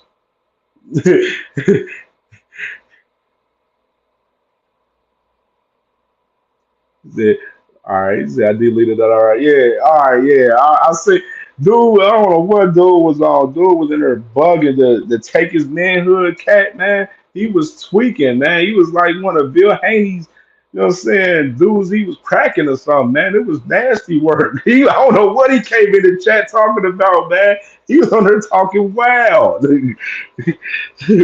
But yeah, one thing talking about, let's get to Keyshawn. Keyshawn, man, he's been on the promo run for the card, man, for sure. Keyshawn, I, I gotta say this. I like Keyshawn Davis. His I like his promo for this card that he's been doing. Like the interviews he's been doing. I gotta give him some credit. He ain't been using Tank name that much in the build up for this fight with Elwin De Los Santos. Of course, no, he'll answer questions if he's asked about Tank for sure, but he ain't absolutely out there just spilling the beans and like tank this, tank that, da, da, da, da. Like, he ain't been, getting crazy and stuff, man. He been real, real cool for us that for real. So I definitely got to salute him on that for sure.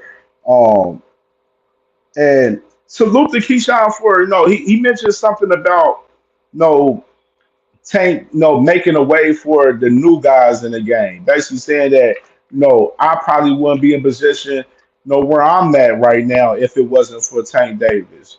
I mean, Tank Davis, he been bringing the casual fans to the game. I mean, he's been putting on for these young YGs out here. These young gunners out here, and everybody gotta appreciate what Tank brought to the game, no matter on who he fought or whatsoever. Keyshawn was showing Tank Davis a lot of love, and I definitely respected that because that shit was real. Like Tank has put on for this generation for sure. You know what I mean? And put a lot of eyes on boxing. And the thing is, a lot of these other guys, they're not gonna keep it real the way that Keyshawn did. Keyshawn spoke 100% facts. Shakur Stevenson ain't gonna get on the interview and say the same shit that Keyshawn said, and he knows it's the damn short truth. Tank definitely has carried the torch since Floyd left the game, along with Canelo. Like, hey, Mr. Wet, I ain't gonna lie, I was mad surprised too, for real, when he said it too. I ain't gonna lie, sis. I was like, damn, okay, Keyshawn, you see, one thing I noticed with Keyshawn in these interviews that I seen with him, that he's maturing as a businessman in the game a little bit too. Like he's understanding the business, he's understanding the politics and everything. You know what I mean, in this situation. That's one thing I did, notice with Keyshawn, and that I'm appreciating that out of Keyshawn. You know what I mean? For sure. Like Keyshawn, like I'm a fan of Keyshawn. I like what he brings to the game. Like he's entertaining. He talks his shit, which is I like fighters that talk shit. And the way that Keyshawn fights, Keyshawn, he willing to get in there and bang. Like he gonna lay it out on the line. You know what I mean?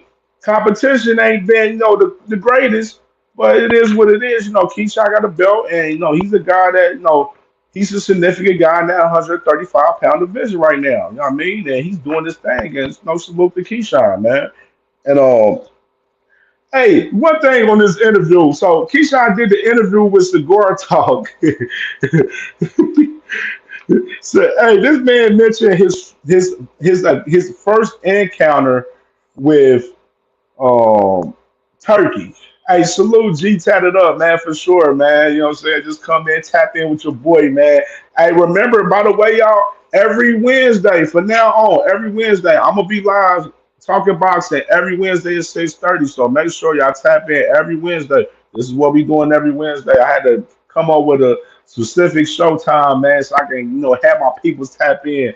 I mean, so every Wednesday at 6:30, we live in the rec. I mean, and this Friday, I'm gonna let y'all know what time we gonna do a sorry but not sorry roundtable show Friday and do predictions for the fights and stuff and everything Friday. So I'll let y'all know what time on that for sure as well. Just to add that in there. But if y'all ain't hit the like button, man, hit the like button, man. Hit the like button, man. Support your boy, man. We grinding, man. We grinding. So Keyshawn, he talked about his first encounter with Turkey Al Sheik, man, basically saying that, he was out in Miami and Turkey Al Sheik called him and wanted him to meet up with him so they can, square away the whole ring ambassador situation that Keyshawn has with Turkey Al Sheik. So, Keyshawn, he left Miami, flew out to Vegas, went to meet up with Turkey Al Sheik and he flew out to Turkey Al Sheik and seen him and everything, met up with him, had his team with him, and of course they went over the particulars as far as the whole ring ambassador situation and everything, and then daggone Keyshawn, man, this man said Turkey Al Sheik said, "Hey Keyshawn, who do you want to fight?" And Keyshawn like, "What? I want to fight Teofimo." This man Turkey Al Sheik gets his phone and he calls Teofimo right there on the spot. Daggone Turkey Al Sheik talking to Teofimo. Teofimo, he like, no, what's up, Turkey? What's up? And no, Turkey like, hey, I got a fight for you, man. I got somebody that want to fight you. And then Tio thinking, like, oh, he thinking his boots and stuff because this is at the time that I guess this situation happened right before Tio was about to fight Honor Barbosa. So I'm assuming that Turkey was already talking about fighting, having Teofimo fight Boots before he fought Honor Barbosa, which is kind of funny in that shit. We gonna get to that. And Keyshawn, Turkey puts the phone on Keyshawn, and then Keyshawn says Teofimo Lopez whole demeanor changed right then and there. And Keyshawn like, yeah, I'm here now, bro. Like, we can make the fight happen. Ain't no top rank in the middle of this fight. I'm with the guy that can make the fight happen. Let's fight. And Tio like, no, Turkey, I want to fight Boots. I want to fight Boots. You said you was gonna give me Boots and everything. And Turkey takes away the phone.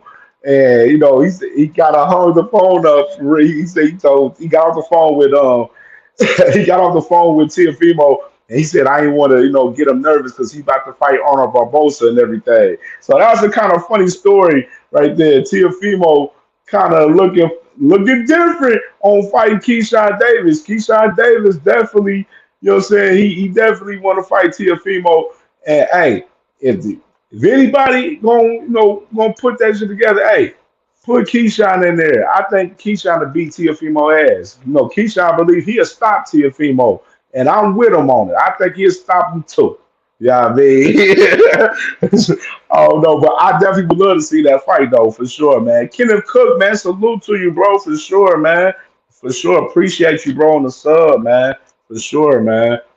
And we here every Thursday. I mean, every Wednesday. Every Wednesday, 6:30, man. We talking this good boxing, man, for sure. Jack Lee Boxing says we say that. He said, I wasn't surprised. He knew that merger coming and he know that fight is possible. He trying to play nice. Facts. Facts. Man, that boy TEOFIMO, man, he moving so fucking weird, man. We gonna get to this shit though. Yeah, since Keyshawn maturing, man. He is, man. It's cool to see though. It's cool to see we seeing growth, man. He ain't acting like a sucker like Shakur, so I can respect it. He moving how a real one should. Yeah, I mean, you gotta respect it. Um, and then Keyshawn, he mentioned someone right before they locked the Edwin De Los Santos fight in. He mentioned someone turned down $8 million on a fight with him. Now that was different right there. But the crazy part, Najee from Cigar Talk, he asking him like, no, who the guy, man? Who's the name? Salute to Marshawn West. Salute, sister, for sure. Appreciate you coming on for sure. Theodore T. Bagwell. Clapping. Whoa. Get you out of the way. Get you. Yeah. Oh, it's some crazy little trolls coming in this bitch today. It's getting crazy in here, dog. Hey, I see these little weirdos in here. Clap their ass, man. Clip them. Clip them, man. There's some weirdos coming in the chat tonight, man. It's crazy. But yeah, man. Yeah, man. I'm wondering who is the guy that turned down $8 million on the fight with Keyshawn Davis. And Keyshawn Davis, Najee asked him who it was, and Keyshawn didn't want to get the name out. So I'm real interested in who was that name for sure, man. Hey, and make sure Jag Queen Boxer, she live on Saturday at 2 p.m. She's gonna be giving final predictions on the fights this weekend, man. So make sure y'all tap in with my sister Saturday at 2 p.m. on Jag Queen Boxing channel and sub to her, man. My sister, she really lit with this boxing talk, man. She one of the best motherfuckers doing it, man. Better than some of these niggas out here, for real, dead ass. And she been frying some of these niggas out here, frying them, deep frying them, right in the fryer, for sure. You know what I mean? But yeah, and one intriguing thing about I noticed in his interview with Keyshawn too, they asked him about Africa, and no, he was talking about Africa, saying that Africa's fugazi. Like he's saying that Africa's fugazi as hell. Like Africa ain't who he portray he is. Big Dre, salute to my dog, man. It's my dog. Yeah. He basically he's saying that Africa, he be playing for the public. He be playing for for the cameras, trying to act tough and everything, and he ain't who he say he is. And he said it was a situation where he stepped to Africa, and Africa he wasn't trying to he wasn't on shit. He said Africa wasn't trying to talk shit or nothing. Like he said, it was a situation where it was around the time when he fought Pedraza, and Africa was looking a little funny and shit, and he went over there. He had to, go in there and had to, check his temperature, man. And he said Africa wasn't on no timing, man. So that shit just weird, man. It's crazy, bro. Like that's a little funny little situation. I heard hearing Keyshawn talk about that, and it was more thing too. No, Keisha, I liked how Keyshawn was talking about becoming more aware of the business of boxing. For us, he said that Najee asked him, "You think you're gonna fight more than 10 years?" And he said, "I don't know, man." Like, and he was saying that he understands, he understand how the stars be feeling. Saying that a lot of the stars in boxing is obviously Tank and Canelo and Nawa anyway, and basically saying like, man, we crabs in a bucket towards those guys. Yeah, I feel like I'm getting up there in stardom right now in boxing and everything, but I'm still a crab towards the big names, and we're working to get there. and he understands like the stress and the pressure that some of the top guys like Tank Davis and Canelo has, and he's like, I can understand, if a lot of fighters out here, they thinking about getting out the sport. You know what I mean? Because there's a lot of shit that we deal with, from dealing with the fans, you know, putting on camps, training, working out, etc. Like, all the shit that we deal with in boxing, it's stressful. And Keyshawn basically says he don't see himself fighting 10 years, but he said you never know. You never know. He said I do know for sure that I do want to be one of the best of all time in the sport, and I'm working towards that. You know what I mean? So definitely interested in that for us. You know what I'm saying? My dog Keyshawn, man. I'm liking Keyshawn, man. I'm rocking with Keyshawn, man. I'm rocking with Keyshawn. I'm liking this new Keyshawn, man, the businessman. Even though Top Rank, man, they made him cut his dreads off, man, and put him on a suit. They told Keyshawn, cut your dreads off. We gonna buy you a businessman chain, and we gonna put you on a suit, and you gonna be the businessman for real now. Yeah, man, crazy shit though. But and then one thing too, I gotta add too. Keyshawn, they asked him about Abdullah Mason, and he said, "Yeah, Abdullah Mason, I see him. I see what he's doing." He said, "We gonna get it cracking." And Najee said, when you think we gonna get it cracking?" He said, "Man, maybe sooner than later." So that kind of dropped my attention a little bit with that. You know what I'm saying? As far as him saying that, he was basically saying like, "Hey, we may get this Abdullah Mason and Keyshawn Davis fight sooner than we think." And obviously, you see Top Rank, they got Abdullah Mason on the co-main, and Abdullah Mason's number two in the WBO. One thing I will say about both of those guys, Abdullah Mason, I feel like with the weight, I feel like I don't know how long he gonna be at 135, because I just seen my dog Abdullah Mason get butt naked to make that weight, man. And Keyshawn, he looked like he's making the 135 weight comfortably, but I know Keyshawn has his fresh, possibly moving to 140 soon. You know what I mean, so it may be a situation where Keyshawn moves to 140, and then Abdullah ends up fighting for a vacant WBO title next year. Then he gets the strap like that. You know what I mean? Possibly, or Top Rank, they put them guys together. You know what I'm saying? Which is me personally. I would love for them to put them together, man. Abdullah Mason versus Keyshawn Davis would be a crazy banger. That's a fight we need. We need that fight at 135, especially if both of them guys on the come up. You know what I mean? And we'll really see if them guys is really like that. If they put them in the ring together. And it looks like what Top Rank doing, they possibly looking to possibly match them guys together, man. But me personally, I feel like they ain't gonna fight next year. I feel like they ain't gonna fight. I feel like Keyshawn gonna end up moving up first before that happens. Or me personally, I feel like Keyshawn may end up fighting Tank before he fights Abdullah Mason. Honestly, that's my opinion. I think Keyshawn is on the radar on fighting Tank Davis. That's just my personal opinion. You know what I mean? I think Tank Davis, he gets past ropes. Keyshawn and Tank is on the horizon, in my opinion. Loma, we don't know what he's doing. So we ain't worried about Loma. No, Loma, my thing is Loma, if you ain't gonna fight, let Miro Tyler defend the IBF. He's the interim champion. Let him run that strap, man. Let him do his thing and defend that IBF, man. You in the way. Like, we ain't got time for Loma to be bullshitting around.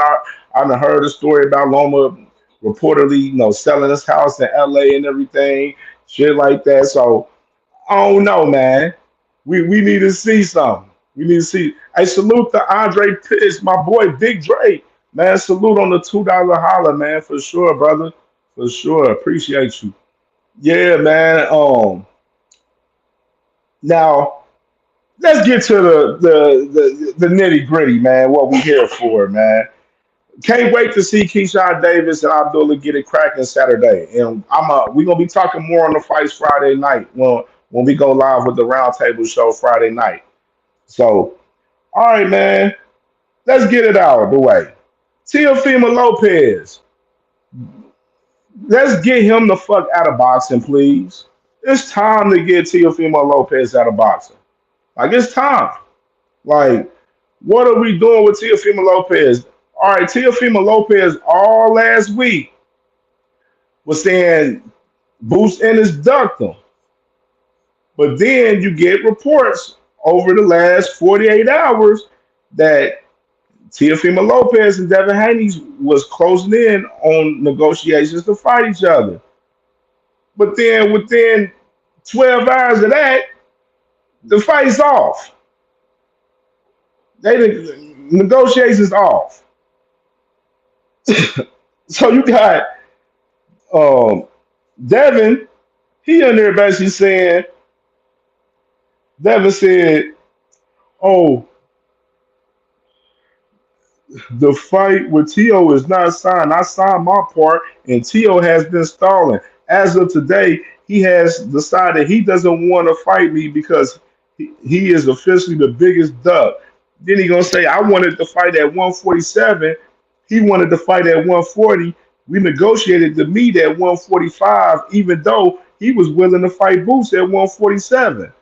So my thing is too about it. I'm like, bro, Tio, you was about to fight Devin at a catch weight at 145.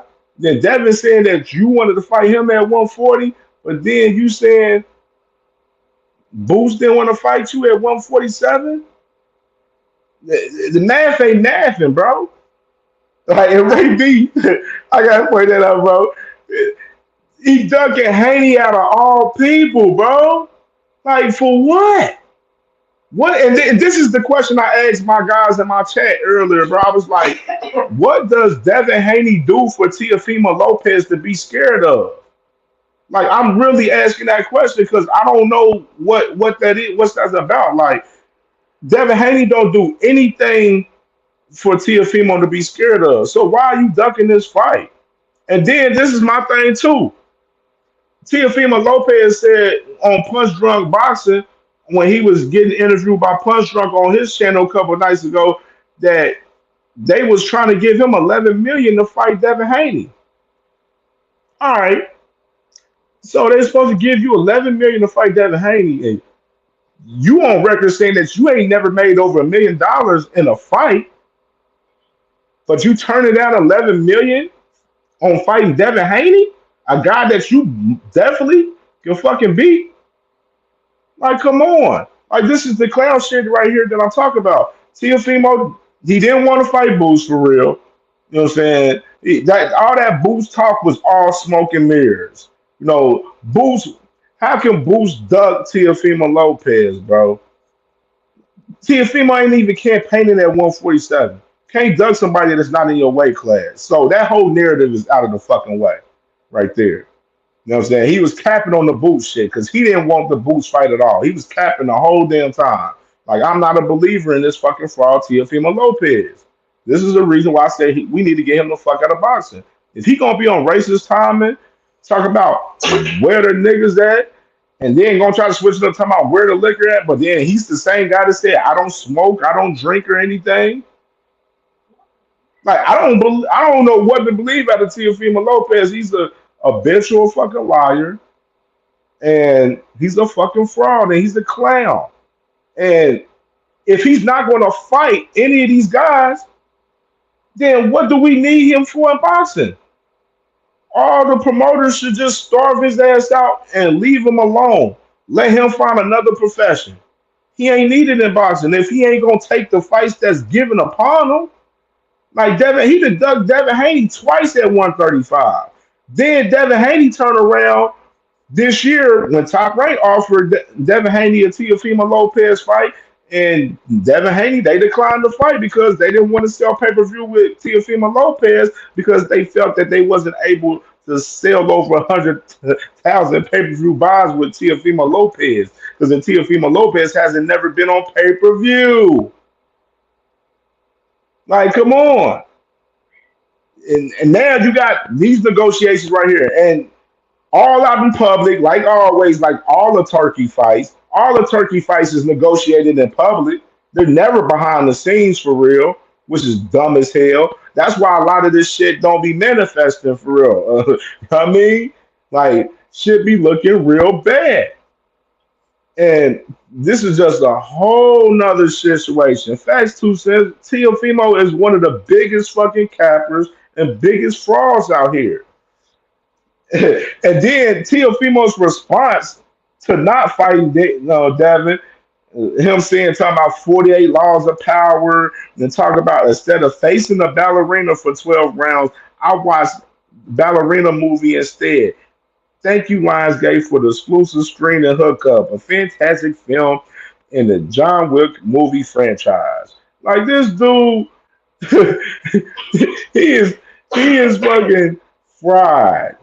That was a good comeback on Devin, by the way. I ain't gonna lie, good comeback. But Oscar, he started putting that narrative, talk about nobody don't want to, fight, Devin because he's a runner and everything. Then you got Devin writing him back, saying, "Oh, what's your exception? What's your exception with me and everything?" Like, and then Bill, this man Bill, he started putting out the information on Devin, on Oscar De La Hoya, and then Bill, this motherfucker Bill, he puts up another hit list, but he takes Teofimo off the list. He should have been on the list in the fucking first place.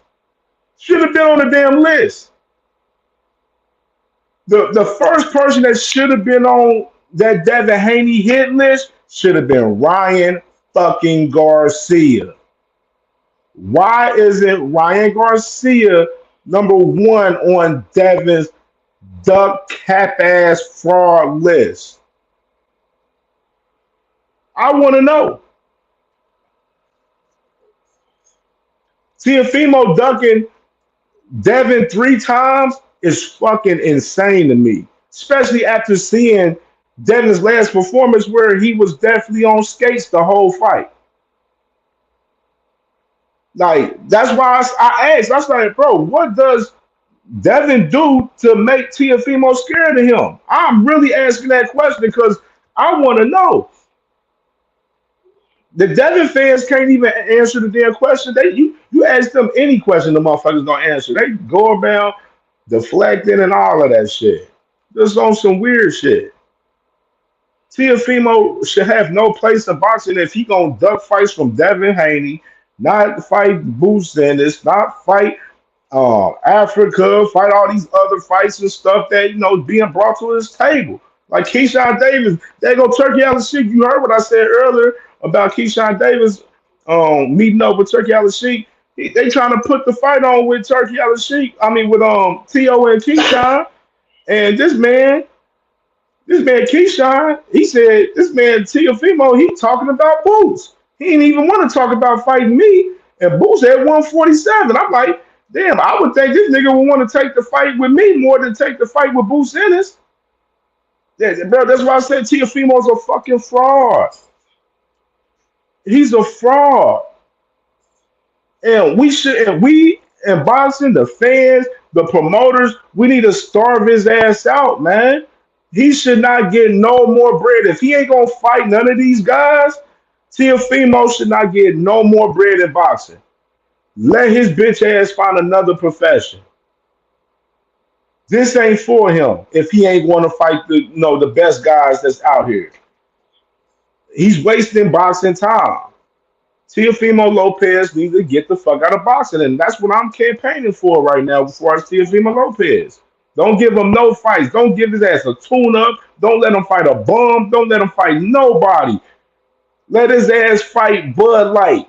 Let his ass fight Paul Masson. Let his ass fight E&J. Let his ass fight some liquor since he want to say where the liquor at. That fucking fraud. And to Devin Haney. Devin Haney, man. Can we finally get this Ryan Garcia rematch? Because we seen Ryan Garcia a couple days ago. Like I said, Oscar, he said that little bullshit about the running shit and everything, and talk about Ryan might be looking to fight Rolly in the rematch. Bro, Oscar word ain't bond when it comes up to Ryan Garcia. It's not. You seen Ryan Garcia go against the grain on Oscar for the tank fight. So what make motherfuckers think that he won't do the same for the Devin Haney rematch right now? Ryan Garcia came out on the tweet and he said, "Hey, what's up, Bill? Let's run that rematch back." That's the fight that Ryan, to me, looked like that's the fight that he won. He ain't even mentioned Rolly name. The first name Ryan, speak up, him coming back off the loss from Rolly is speaking about fighting Devin Haney.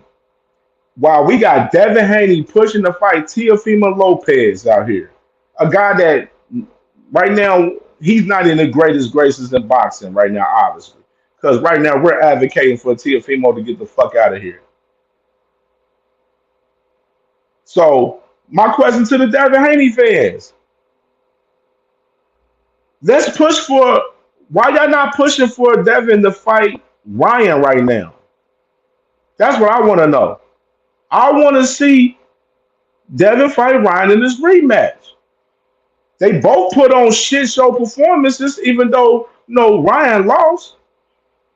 But Devin put on a shit show performance too, and damn near looked like he lost two in the fight. Even though he won, he lost two for real. Because a lot of people don't believe in Devin Haney. They believe that Devin Haney is a shot fighter out there. They believe Devin Haney got PTSD out here right now. That's what's going on. Devin Haney put on a shit show against Ramirez.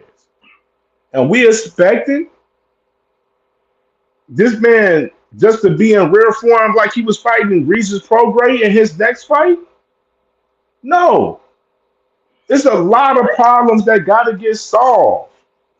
It's a lot of it's a lot of problems that got to get solved between Ryan Garcia and Devin Haney. We need to see if that Oscar was in play. If Devin Haney beats motherfucking Ryan in that rematch. We need to see if the Oscar wasn't in play. If Ryan Garcia beats Devin Haney in that rematch. There's a lot of answers on both sides. Is Ryan Garcia the same fighter? Is Devin Haney the same fighter he was? A lot of questions on both ends. Their names are forever attached to each other because of the storyline that they had. We need to see the rematch. And that's the only fight that we pushing for Devin Haney on CamJNetwork. Is Devin Haney fighting Ryan Garcia? That's the only fight we want to see. Devin Haney shouldn't be pushing to fight Teofimo Lopez. If Devin Haney pushing to fight the best like he says he always is, then okay, go ahead and push to fight Boots Ennis at 147 then. I want to see that. Let's see Devin Haney push for a Boots Ennis fight since he's always trying to fight the best. Boots Ennis is the best at 147. Devin Haney's supposed to campaign at 147, right? So why can't he push for a Boots Ennis fight since Boots Ennis is the legit best fighter at 147 pounds? Why can't we get that? We know Devin ain't gonna push for no Boots Ennis fight. They don't want that fight for real because they don't believe they can beat Boots Ennis for real. So why they ain't pushing for Ryan Garcia? Because it seemed to me that they ain't confident 100% that they can beat Ryan Garcia for real. That's why they not pushing for this rematch for real.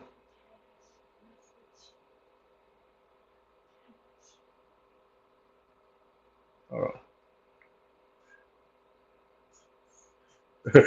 my boy, he said, my boy Cass, y'all, wifey said, read this message. My boy Cass Kirk, he said, Tio ain't a real racist. Long dick, let it stretch Tio's wife down, and he had a complex ever since.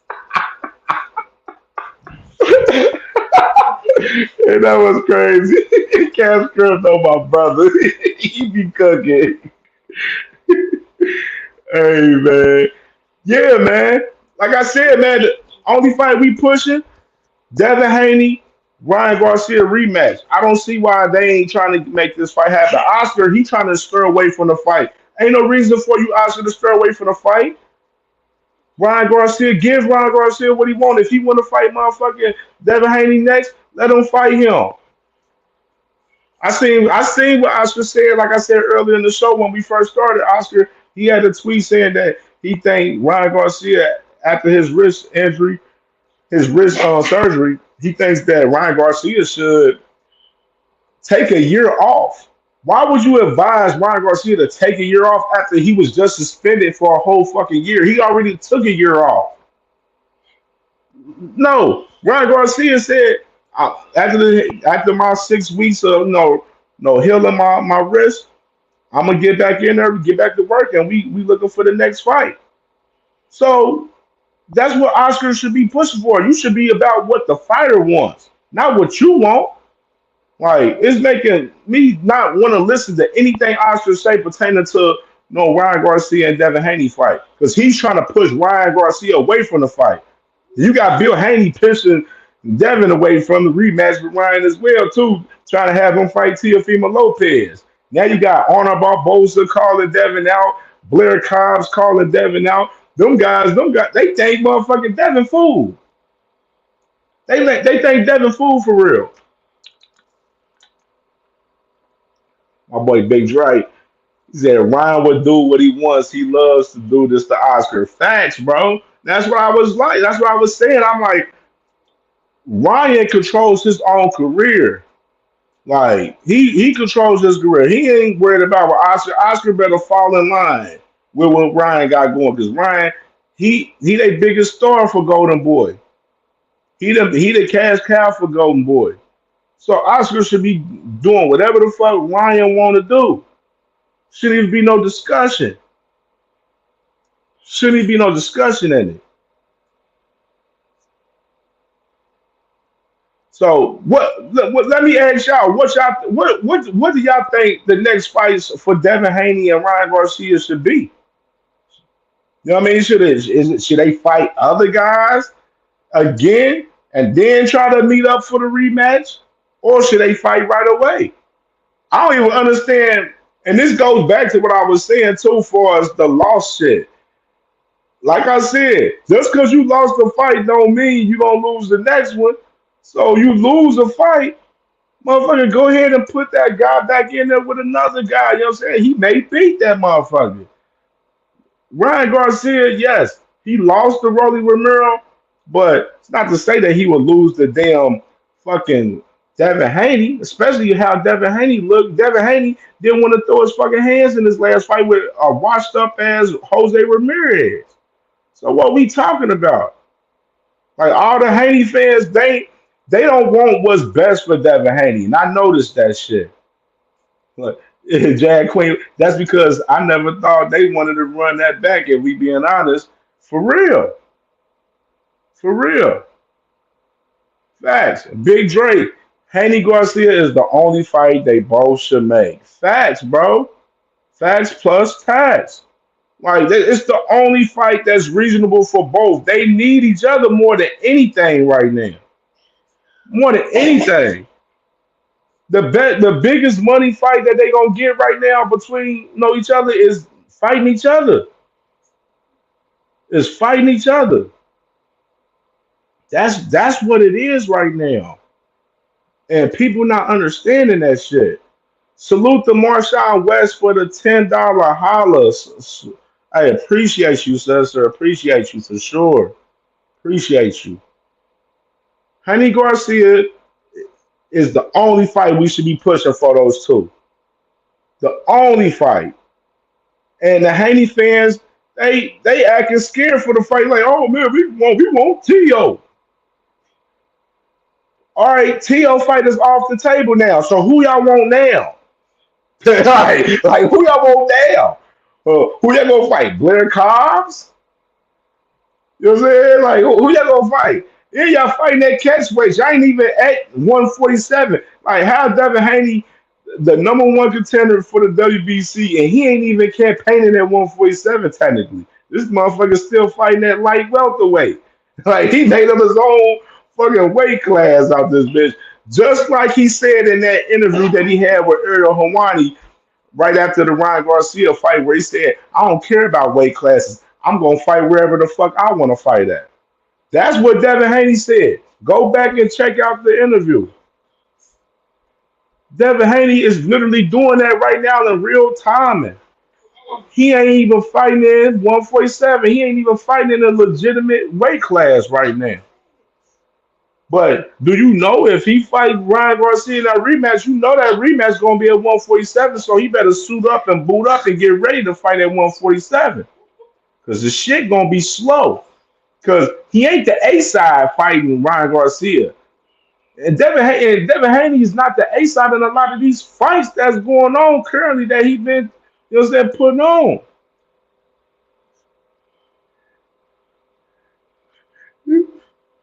Said- And then the crazy Big Dre, you said something so valuable right there.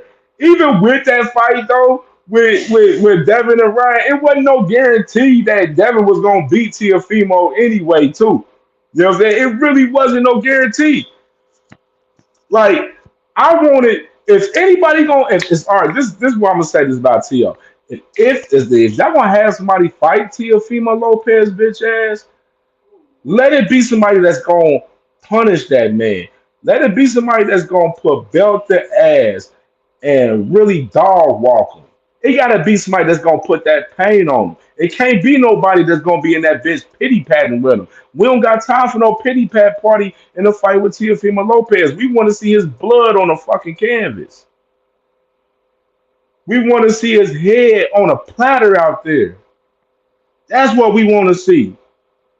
And that wasn't no layup fight for Devin. And while Devin and them, they picking the fight thinking T.O. gonna be an easy fight and not trying to fight Ryan Garcia because they ain't confident they can beat Ryan Garcia right now on real time. And they're not confident they can beat Ryan Garcia. Not one fucking bit.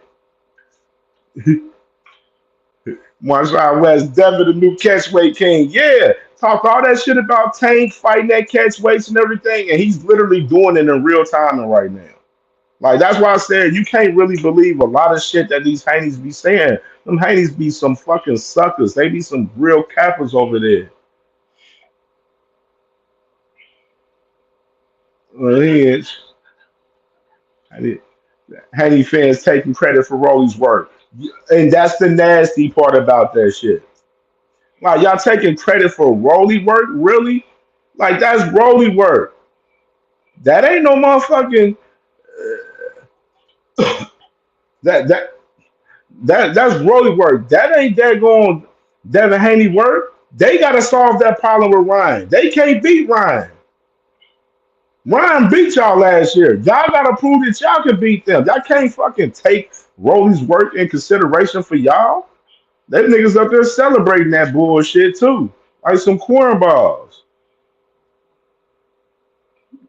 Yeah, Devin thinks that his former undisputed holds weight. Facts, and bro, and that's the problem. They think that the accolades from the past is the thing that hold weights for them. And bro, this is a what have you done for me lately business. Nobody give a fuck about what Devin Haney did at 135. Nobody gives a fuck about that 140 title for the WBC that he has. He don't have it anymore. So nobody don't give a fuck about it. We want to see you in the best fights and give us the best fight, Devin. Stop running away from Ryan Garcia and fight Ryan Garcia. That man cheated you and did you dirty and beat your ass last year. So you need to be a grown man and pick your nuts up and go fight that man. Go get that shit back in blood. Facts on it. He's not the man for the job. Like I never wanted, I didn't even when they said Devin and Teal was locked in 2 nights ago. I was like, I don't really care for this fight for real. I'm gonna watch it. I'm gonna cover it, of course. I don't care for it. Like Devin ain't the man for the job. Boo Simmons, he a man for the job to beat Teofimo ass. Keyshawn Davis, I add him in the equation. He the man for the job to beat his ass. Gary Anton Russell, Sabril Matias, you know what I'm saying? Like, give us somebody that's gonna put pain on that motherfucker, not somebody that's gonna pity pat with that motherfucker in the ring. We want to see Teofimo brains on a fucking canvas out here, man. So, so bad. Mrs. Cam J. Salute to my wifey, Mrs. Cam J. She said, so bad. Who's worse in your opinion, Tio or Devin? uh, both. Both of them. They both. I say T.O. more so because T.O. he ducking Devin and he ducking big fights that's getting brought to his table right now, and he's a big ass racist right now. This man up here talking about where the niggas at, but then gonna say where the liquor at. Fuck out of here. Like Ryan don't listen to Daddy Oscar. Never says. Thanks. Said Devin will run, jab, and grab. T.O. racist ass will win. Hey, facts, says. Hey, man, T.O. got that's why I said T.O. got a great chance of beating Devin Haney in that fight, man. That's why I said I ain't want to see the fight, bro. I want to see TEOFIMO get his ass whooped. Fuck all the bullshit. He said, Jag Queen, they should have fought first to begin with. Facts. Facts plus tax, sis. Yeah, my boy Sports Prediction 101. He said Bill stay lying. Facts all the time, bro. Bill is the worst father in boxing, bro. He do all of that bullshit time. Oh, when I was growing up and stuff like this, and I oh, these dudes ain't got no daddies out here. They mad because I'm protecting my son and doing everything for my son, bro. No man give a fuck about you being the best father to your son, bro. Like, no man give a fuck about that shit, bro. We want to see your son fight, and you picking your fights very wisely for your fucking son, and you've been hurting your son's career over the past year. You've been hurting his career, like hurting his career badly, bro. Like for real. He said 85% of what Bill say he be capping and Devin is food at 147. Anyway, watch what I tell you. Hey, I've been saying that same shit for the longest, bro. Like Devin is big food at 147. That's why he ain't even trying to campaign near 100%. That motherfucker. That's why Bill was saying, "Oh, we spotted the catchway because we was just trying to get a feel, and we may go back down to 140." Like, but they playing it wisely because they know the power different up there. The guys are stronger up there at 147. They picking their shit wisely. Motherfuckers waiting for Boots to leave 147. Real talk for real. It said unhinged. He said, I got David Amnesia working Devin at 147. Hey, for real, man. Hey, David Amnesia, he'll give him a good ass scrap too, for sure. For sure. Yeah, man. Just overall, man, I just want to make and take notice, bro. We need the rematch with Devin Haney and Ryan Garcia. That's the only fight that we pushing, man, between them two, man. Like the Haney fans, y'all should be pushing for the fight. All the Ryan Garcia fans, y'all should be pushing for the rematch as well, man. That's the only fight that's needed between them two right now. They need to fight each other. They don't need to fight no fucking tune-ups or another fight where one of these guys fuck around and lose again and make the fight more lackluster on the build up and promo for it than it already is as it is right now. Even though they got the best storyline damn near in boxing. That's why the fight gotta happen. They got the best storyline of boxing. They got like the most intriguing fight in boxing currently right now. And these guys ain't looking to fight each other right now. They need to be locking it in. Turkey, do your fucking job, man. You was talking during the Shakur and Berlanga press conference, calling in, talking about y'all gonna make the fight happen and everything. Do your fucking job, man, and lock them back in. They said they had the fight signed and delivered. What happened? Man, bring them contracts back out and lock them boys back in, man, and stop playing around, Turkey. Like it's time. Like it's real live time. Like Ryan Garcia, he got to show that he better than Devin Haney. He got to show that that Austrian wasn't in effect for us that fight. And Devin Haney got to show that that Austrian was in effect by beating Ryan Garcia. We got to answer the questions, man. And the only way we're going to answer those questions is if we get them boys in that ring. You going to put their ass in Saudi Arabia in October? Fuck it. Lock their ass in October in Saudi Arabia.